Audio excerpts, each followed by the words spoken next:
In this video, as I start tackling a study in the book of Isaiah, I want to talk about what it is that people are missing when it comes to the four horsemen of the apocalypse and how they are actually active in the world today. It is quite amazing when you really try to break it down, because in Revelation chapter 6, we have the four horsemen of the apocalypse as Jesus breaks the first four seals. Starts in verse 1 with, "Now I saw when the Lamb opened one of the seals, and I heard one of the four living creatures saying with a voice like thunder, 'Come and see.' And I looked, and behold, a white horse. He who sat on it had a bow, and a crown was given to him, and he went out conquering and to conquer. When he had opened the second seal, I heard the second living creature saying, 'Come and see.' Another horse, fiery red, went out, and it was granted to the one who sat on it to take peace from the earth, and that people should kill one another, and there was given to him a great sword. When he opened the third seal, I heard the third living creature say, 'Come and see.' So I looked, and behold, a black horse, and he who sat on it had a pair of scales in his hand. And I heard a voice in the midst of the four living creatures saying, 'A quart of wheat for a denarius, and 3 quarts of barley for a denarius, and do not harm the oil and the wine.' When he opened the fourth seal, I heard the voice of the fourth living creature saying, 'Come and see.'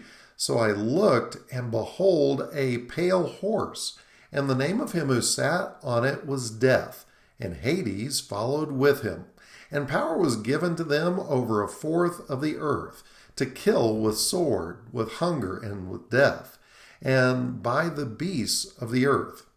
Now this is fascinating in that we see these four horsemen of the apocalypse elsewhere in Scripture, and I'll show you where that is here in just a minute. But what I believe is that these four horsemen, according to what we find elsewhere in Scripture that we'll talk about, that these four horsemen have been active in the world in the past, and I believe they are active even today.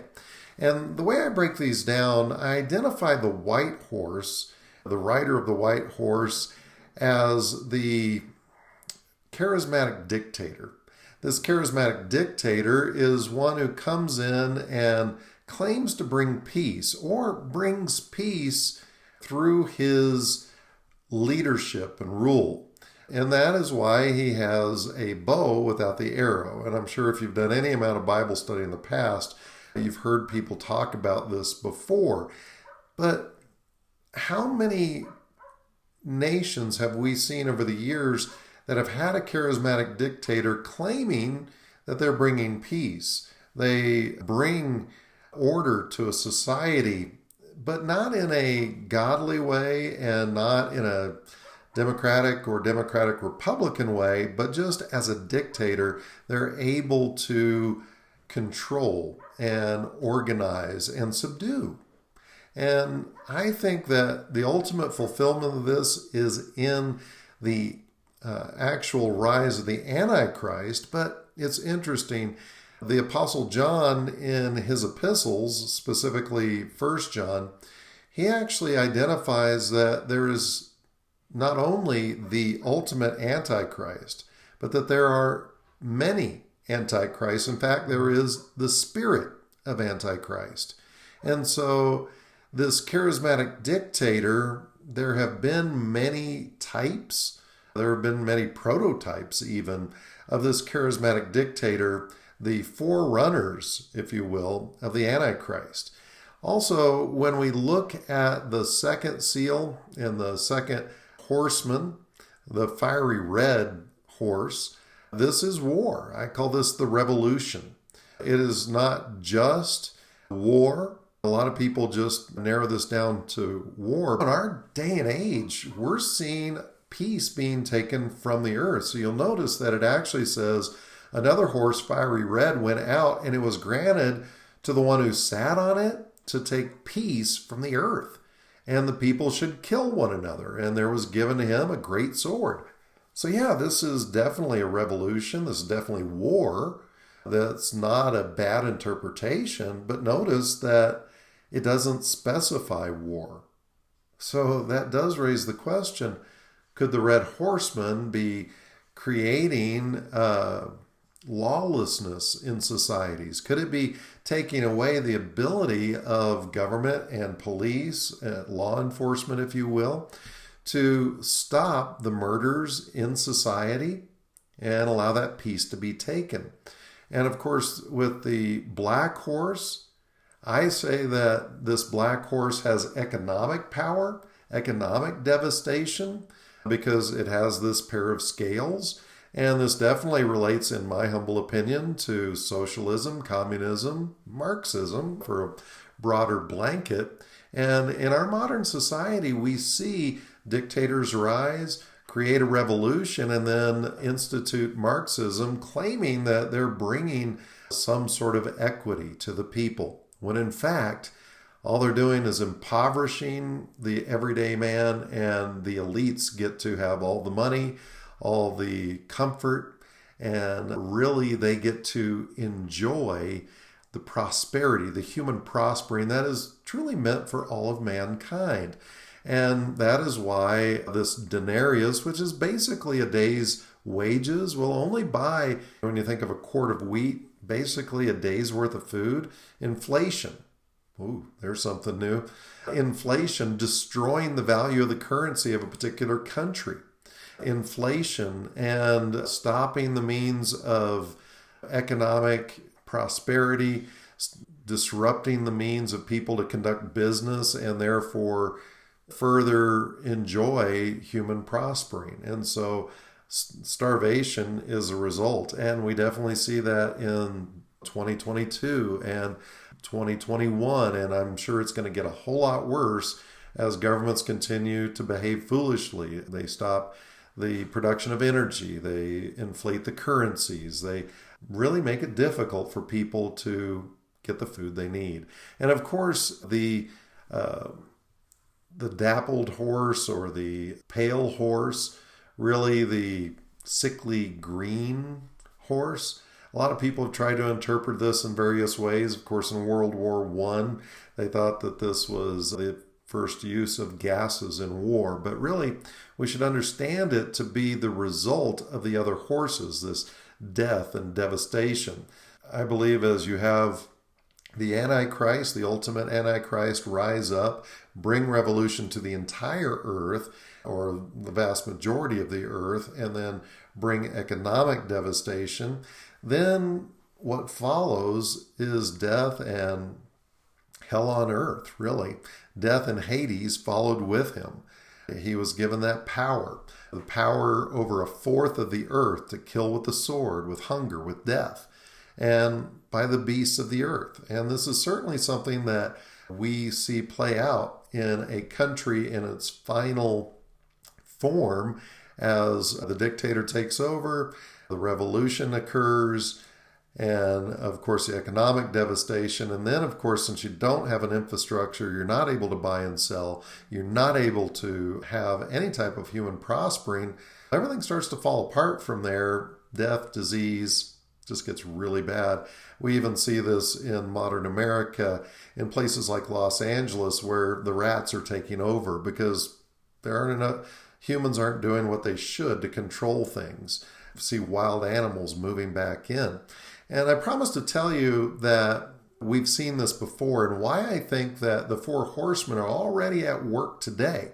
They just haven't been organized and focused on the entire world, or at least a fourth of the world, by the breaking of the seals. They are active in our world. God uses them in judgment. And we see this in Zechariah, specifically Zechariah chapter 6. So Zechariah chapter 6, pick it up in verse 1. And there it says in verse 1, "Then I turned and raised my eyes and looked, and behold, 4 chariots were coming from between 2 mountains, and the mountains were mountains of bronze. With the first chariot were red horses, with the second chariot black horses, with the third chariot white horses, and with the fourth chariot dappled horses. So same colors, strong steeds. Then I answered and said to the angel who talked with me, "What are these, my Lord?" And the angel answered and said to me, "These are four spirits of heaven, which go out from their station before the Lord of all the earth." So again, God sends them in the book of Revelation. God sends them in the book of Zechariah. In both cases, I believe God orders the four living creatures to send them to specific places, but also to roam to and for. But they are used in judgment. And so we see that the strong steeds went out eager to go, that they might walk to and fro throughout the earth. And he said, "Go, walk to and fro throughout the earth." So they walked to and fro throughout the earth. Now, when the Bible repeats something 3 times, it's important to take note. And he called to me and spoke to me, saying, "See, those who go toward the north country have given rest to my spirit in the north country." I actually skipped over verse 6 where it says, "The one with the black horses is going to the north country, the white are going after him, and the dappled are going towards the south country." Now the red isn't mentioned here, so again, since they're going to and fro, I think the red horse, the war, the death, all of that is happening both in the north and the south, but specifically the black horse, that of economic devastation, is heading to Babylon, dealing with the kingdom of Babylon, and certainly the Medes and the Persians then come in and they bring a type of peace with the conquering of the Babylonians. And so you see a different order between the black and the white horses, but again, a dictator is used, a charismatic leader is used to bring about change. And God is punishing Babylon for its attack of Israel, even though God used that for his purposes. And this is actually God's judgment on nations. This is God dealing with the nations of the earth. And in this case, a very specific nation.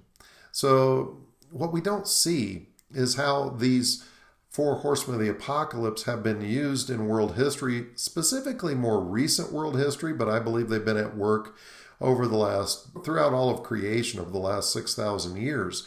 But in this case, what we should pay attention to is that God uses them to bring about judgment. And we see the pattern repeating itself many times. And we have seen it in Venezuela. We have seen it in many of the African countries, many of the South American countries, and even in many of the European countries, and of course in China. Now in China, things are moving a little differently, a little more slow, because I believe at this point, the 4 horsemen of the apocalypse are preparing the earth before the Lord breaks that seal. I believe we're at the tribulation's edge. So as this, just before the Lord brings them back and sends them out with very specific orders, if you will, I believe that these 4 horsemen have been at work preparing the nations as they move away from God. And we are seeing it currently happening in the United States of America, although in slightly different way. The charismatic leader in this case is not really Joe Biden, but we do know that Barack Obama is still working behind the scenes, and he certainly was a charismatic leader, but I don't believe he is the Antichrist. I believe that he is one being used. And so that has brought about, first in the United States, as we moved away from God and have embraced sin on a massive scale, we are seeing our economy being destroyed. People are actually okay with the government spending huge amounts of money and just printing the money.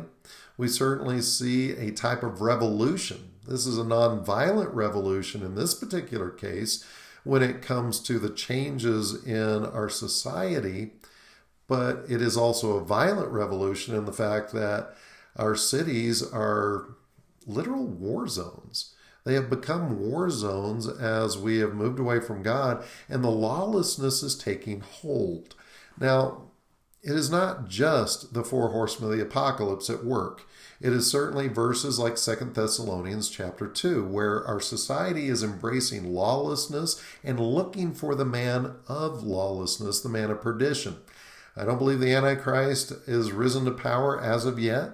Don't know if the Antichrist is currently alive or about to take power. Where exactly are we in the timetable? I believe we're getting close. How close? Only the Lord knows for sure.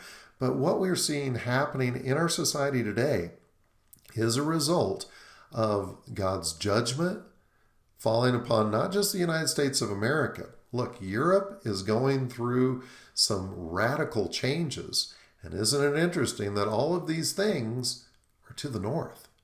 Now, if you want to learn more, I'm going to be doing more of these Bible studies, and I'm going to be starting in Isaiah.